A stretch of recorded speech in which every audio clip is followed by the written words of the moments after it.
Hello genius, स्वागत है मेरे चैनल यूपीएससी एजुकेशन ग्रुप में। बच्चों, आज मैं आपके सामने एक ऐसी इम्पोर्टेंट वीडियो लेके आई हूँ जिसमें मैं बताऊंगी आपको वन महोत्सव, यानी वन का महोत्सव, जो वन महोत्सव होता है, जो निबंध है, ये हमें क्या शिक्षा देता है, वनोत्सव क्यों करना चाहिए, वनों की आवश्यकता क्यों होती है। तो इन चीजों का वनों से क्या लाभ है, वनों के कटने से क्या कारण है और क्या दुष्प्रभाव पड़ते हैं। तो आज मैं आपके सामने आपको यही बताने आई हूँ कि जो निबंध आता है वन महोत्सव, तो इसको हमें कैसे लिखना चाहिए, इसके जो मुख्य बिंदु हैं वो कौन कौन से हैं, कौन कौन से मुख्य बिंदु पर हमें प्रकाश डालना चाहिए, यानी कौन कौन से मुख्य बिंदु को हमें लिखना चाहिए जिससे हमारे पेपरों में अच्छे नंबर आ सके। तो बच्चों, कोई भी निबंध लिखने से पहले हमें उसकी रूपरेखा तैयार कर लेनी चाहिए। रूपरेखा के आधार पर रूपरेखा में ये तैयार करना चाहिए कि हमें कौन कौन से पॉइंट लिखने हैं। जो रूपरेखा लिखते हैं ना, उसके अंदर बस यही आता है कि हमें कौन कौन से पॉइंट लिखने हैं। तो निबंध कोई भी हो तो पहले उसकी रूपरेखा तैयार करनी चाहिए। चलिए मैं बताती हूँ रूपरेखा में कौन कौन से पॉइंट आने चाहिए। प्रत्येक रूपरेखा के अलग अलग, यानी प्रत्येक निबंध की रूपरेखा अलग अलग होती है। कुछ ये प्रस्तावना जो हेडिंग होती है वो सेम होती है, ठीक है।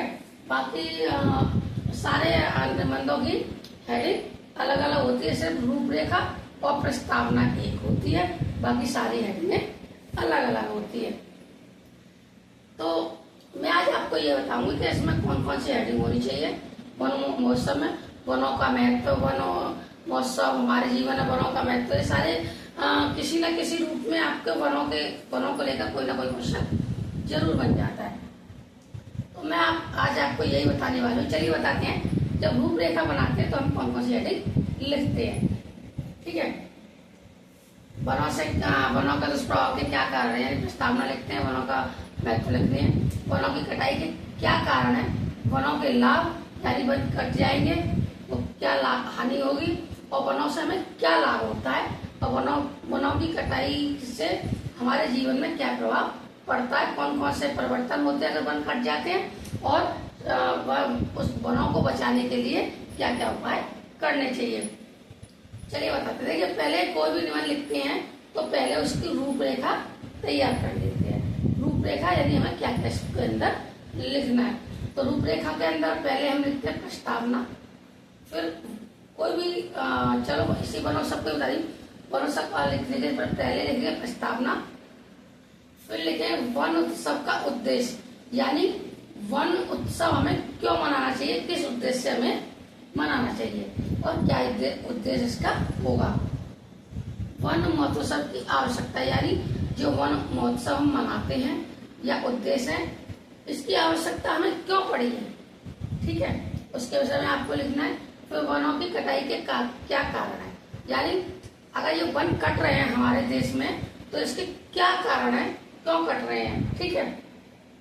इसके एक दो कारण अगर आपको मालूम हो तो आप लिख देना, नहीं ये हेडिंग डाल के छोटे छोटे पॉइंट अपना लिख देना, ठीक है। जैसे जनसंख्या की वृद्धि, समस्या, शहरीकरण, ठीक है, इस तरह के आप लिख देना। वनों के लाभ, यानी इसके फिर लाभ भी लिखने, वनों से हमें क्या क्या लाभ है, ये हेडिंग डाल के वनों से हमें लकड़ियां प्राप्त होती हैं, औषधि प्राप्त होती हैं, ठीक है, इस तरह के आप लिख देना। वनों की कटाई के दुष्प्रभाव, यानी अगर हमारे यहाँ से, हमारे भारत से वन कट जाएंगे, यानी हमारी पूरे क्षेत्र से वन कट जाएंगे, पूरे भारत से, तो कौन कौन सी हानियां होंगी उससे, तो ये हेडिंग डाल के उसमें पॉइंटों में लिखना। दुष्प्रभाव में वनों का प्रदूषण का बढ़ना, अगर वन कट जाएंगे तो प्रदूषण की समस्या आ जाएगी, क्योंकि ना हरे पेड़ रहेंगे ना ही ऑक्सीजन वगैरह रहेगी, इससे प्रदूषण बढ़ेगा। अकाल का पड़ना, यानी सूखा पड़ जाएगा, वन नहीं रहेंगे तो सूखा पड़ जाएगा, सूखे और बाढ़ और तूफानों का आना, अगर वन नहीं रहेंगे तो तूफान भी आएंगे, क्योंकि वन तूफान को रोकते हैं और बाढ़ों को भी वन रोकते हैं। वन्य जीवों जंतुओं का विलुप्त होना, यानी अगर वन नहीं रहेंगे तो वन के जीव जंतु हैं जैसे शेर, चीता, कबूतर, चिड़िया, ठीक है, तमाम सारे जीव जंतु हैं, वो विलुप्त हो जाएंगे, यानी उनकी संख्या कम हो जाएगी या फिर वो खत्म हो जाएंगे या फिर अन्य कहीं जगह चले जाएंगे, यहाँ पे उनको पेड़ वगैरह दिखाई देंगे। ग्लोबल वार्मिंग, यही तूफान, आंधी तूफान, ज्वालामुखी, ये सारी चीजें आ जाएंगी। अब वन क्षेत्र को बचाने के लिए सरकार को क्या क्या उपाय करने चाहिए? जो बंजर जमीन है उसे वन लगाने चाहिए, ठीक है, धरती को हरियाली रखने के लिए वन लगाने चाहिए, ठीक है, जनसंख्या वृद्धि को रोकना चाहिए, रोजगार के अवसर वहीं देने चाहिए जहाँ पे व्यक्ति रह रहा हो, इस तरह। और उपसंहार, लास्ट में एक हेडिंग आती है, प्रत्येक निबंध में 2 हेडिंग सेम होती है, एक प्रस्तावना, एक उपसंहार, बाकी बीच में जैसा भी निबंध हो आप ऐसी हेडिंग लिख सकते हो। तो बच्चों, आज मैंने आपको ये बता दिया कि वनों का हमारे जीवन में क्या महत्व है। तो अगर मेरे द्वारा दी गई जानकारी अगर आपको अच्छी लगे तो आप मेरे चैनल को लाइक करो, कमेंट करो, सब्सक्राइब करो। अगर नहीं अच्छी लगी तो डिसलाइक भी कर सकते हो, पर वीडियो में या तो आप कमेंट करिए, लाइक करिए, या कमेंट करिए या सब्सक्राइब करिए। आप बिना देखे इंस्टॉल कर देते हो तो बच्चों हमें भी टाइम लगता है वीडियो बनाने में, बताने में, समझाने में। ये आपको फ्री में एजुकेशन मिली है, आप इसका लाभ उठाएं और हमारे चैनल को लाइक करें, कमेंट करें, सब्सक्राइब करें।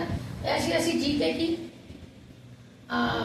एजुकेशन की, मोटिवेशन की वीडियो के लिए मेरे चैनल को लाइक करें, सब्सक्राइब करें और चैनल को सब्सक्राइब करना ना भूलें। तो मिलते हैं एक और वीडियो के साथ। थैंक यू, धन्यवाद।